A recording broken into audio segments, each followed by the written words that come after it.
tapos hindi siya makalakad kahit nailabas siya ng ospital pero talagang bedridden siya. Tapos nung nakailang araw, siguro mga 2 weeks yun, nakita ko ay nagtitinda na siya ng halo-halo. Nagtaka ako kasi yung bedridden na yun, sabi ko parang imposible na ganun kabilis ay makalakad siya. Kaya nagtanong ako sa pinsan ko, anong nangyari sa asawa mo at para ang bilis naman ng kanyang recovery. Sabi niya kasi yung pamangkin niya may binigay na cream. Tapos sabi niya kahit pag pinahid daw, nawawala yung pains na kasi may arthritis din po. Wala daw nawawala yung pain niya. Tapos yung anak niya na may dysmenorrhea, pag nung pinahiran niya, nawala din daw. At ganun yung, nung marinig ko yung ganun testimony, sabi ko, anong cream yun? Na-curious ako. Sabi ko pa kayo, kasi nag-chat lang kami. Sabi ko pa kayo naman nung cream na yun, kung anong klase. Ano na nga niya sa akin yung send yung Permax 3, yun nga yun.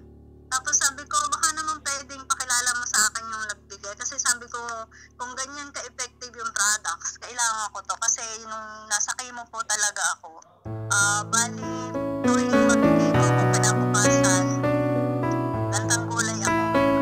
Hindi makakain, nagsusukam, ang body pain, gano'n na lang. Halos buong katawan mo parang hindi ka makakatayo. Kaya ilang araw din ako nakahiga niyan. Kaya sabi ko kung gano'n ka-effective yung products, kailangan ko to. Kaya nag-request ako sa kanya, sabi ko baka pwedeng ibigay mo sa akin yung messenger ng pins ng pamangkin ni asawa mo. Yun, binigay naman niya. Tapos yung nakiusap ako na baka pwede mag-demo dito sa aming lugar para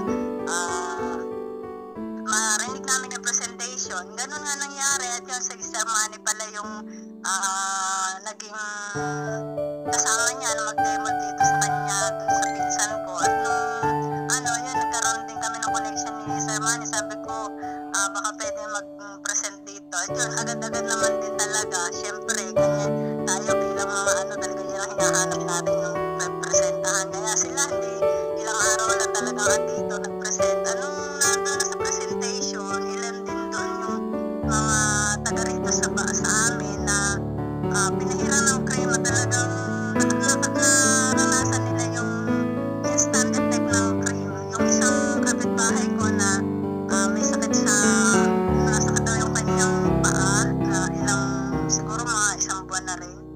Nung pahiran, gumaling. Kaya siya din yung nagkukwento dun sa mga iba naming kapitbahay dito. Kaya dumami din yung mga bumili at yung ilan nag-member din. Kaso mga emerald, kasi uso ang emerald noon. Ayun, tapos meron din na yung mga stroke patient na nung pumunta dun sa lugar na yon nung presentation ay hila-hila yung paa, parang hilahot maglakad kasi nga parang patay yung kabilang katawan. Ayun, nung napahiran ng cream talaga nagpapadya, umiiyak. Kaya ako naman nung masaksihan ko yun din, talagang share ko agad din sa mga kaibigan ko. Isa nga din si Ate Jonah dun sa una kong na-sharean. Yun, sabi nga niya sa akin, ayan ka na naman ate, kasi sabi ko iba to, ibang product to, tsaka iba din kasi narinig ko din yung marketing plan. Hindi rin ako nagdalawang isip na mag-join ng Diamond kahit sa sarili ko. Sabi ko wala akong perang pang yun, pero sabi ko kailangan gawa ng paraan na yun. Nagawa naman ng paraan kasi pag sabi nga, pagka gusto mo, mayroong paraan. Pag ayaw, laging maraming dahilan. At yun yung na-encounter natin ngayon na sa mga ayaw talaga, ang daming dahilan natin naririnig po. Kaya yun, nung panahon na yun, katatapos ko lang din ng third chemo ko, bali nakailang araw na naman, nakailang araw yun, kaya naka-attend naman ako. Tapos nung pang fourth chemo ko, bago ako mag-fourth chemo, meron akong product.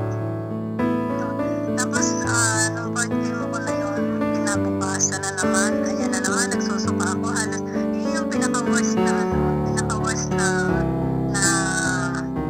chemo na naranasan ko, kasi halos pagising ko ng 5 a.m. hanggang 9 a.m.